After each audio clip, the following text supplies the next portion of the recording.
Olá, meu nome é Roberta de Souza, eu sou aluna do curso de Licenciatura em Educação Física da Unicesumar de Capinzal. Meu RL 22 3000 conta 365. Eu vou falar sobre a atividade MAPA, que é sobre a tendência pedagógica libertadora.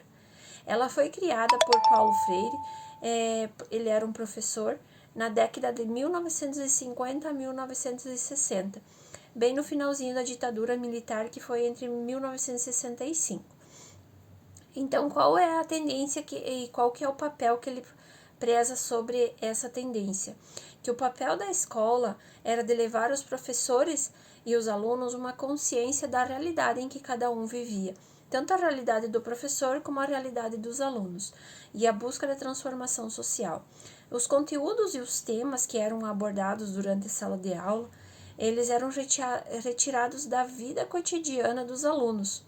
E os métodos, eles eram grupos de discussão entre alunos e professores. Esse era um método novo, colocado por Paulo Freire, que ele fazia com que a maioria dos alunos que estudavam eram profissionais que estavam iniciando nas indústrias, então eles tinham trabalhos exaustivos, cansativos, e normalmente eram atividades bem rotineiras, e ele gostava de trazer esse conteúdo para a sala de aula para os alunos mostrarem a realidade que cada um estava vivendo.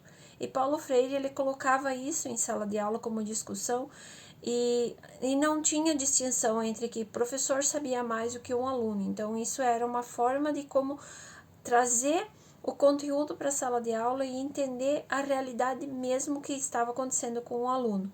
Então, nisso fazia com que o professor e o aluno teriam uma relação horizontal, de igual para igual. Então, eles tinham uma relação, e Paulo Freire ele gostava muito de conversar sobre esses tipos de assuntos e situações, e os alunos ficavam impressionados pela forma de como ele tratava e como ele conduzia uma aula, que não se transformava numa realidade social entre eles. Então, eles tinham uma discussão entre grupos. Eles faziam grupos onde eles discutiam sobre a realidade de cada um que estava vivendo naquele momento.